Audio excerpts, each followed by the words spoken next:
Әмді həmmimizге tunuşup болған атағылық яш нақышчы ve kompozitör Ablat Ablikim elip kelgen Noruzluk soğuğa jör bulaylı. Qani, merhamet. Dada, Noruz bayrami degan qandaq bayram? Oğlum, Noruz bayrami Uyghur, Qazaq, Qırg'iz, Tojik, O'zbek, Tatar qatorliq millatlarning an'anaviy bahor bayrami. Her yili 3 ayning 21 kuni kun bilan tun tanglashadi. Bu qish faslining oxirlashib, bahor faslining boshlanganligini derak berdi. Ajdodlarimiz mana mushu kunni Noruz bayram qilib, turli an'anaviy faoliyatlar bilan tabriklab, tantana qilib kelgan o'g'lim. Tushundim dada.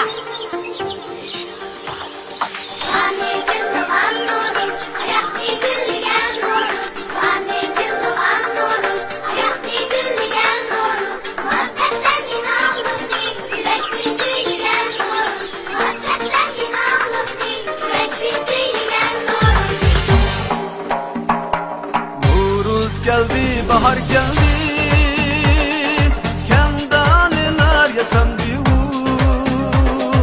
Noruz geldi, bahar geldi, kendaliler yasandı. Ayak olmak kalıplar şah, yigit işler ve barlar kız. Ayak olmak kalıplar şah, yigit Çılgın nur, hayat ne gülgen nur. Bahar ne çılgın nur, hayat ne gülgen nur. Muhabbet hem inanlık mı, yürekten köyligen nur. Muhabbet hem inanlık mı, yürekten köyligen nur.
Çılgın nur, hayat ne gülgen nur.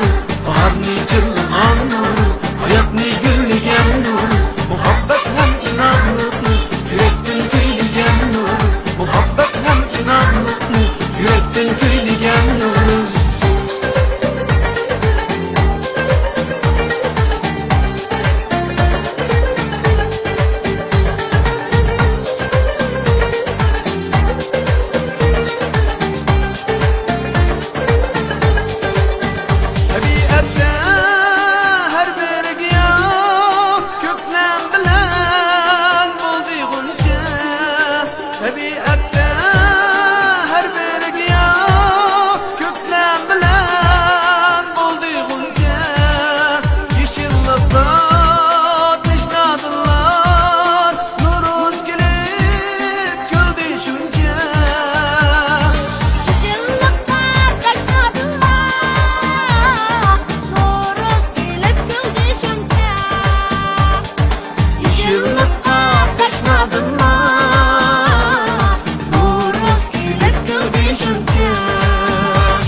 Çılgın nur, hayat ne gülgen nur. Bahar ne çılgın nur, hayat ne gülgen nur. Muhabbet hem inanlık mı, yürekten köyligen nur. Muhabbet hem inanlık mı, yürekten köyligen nur.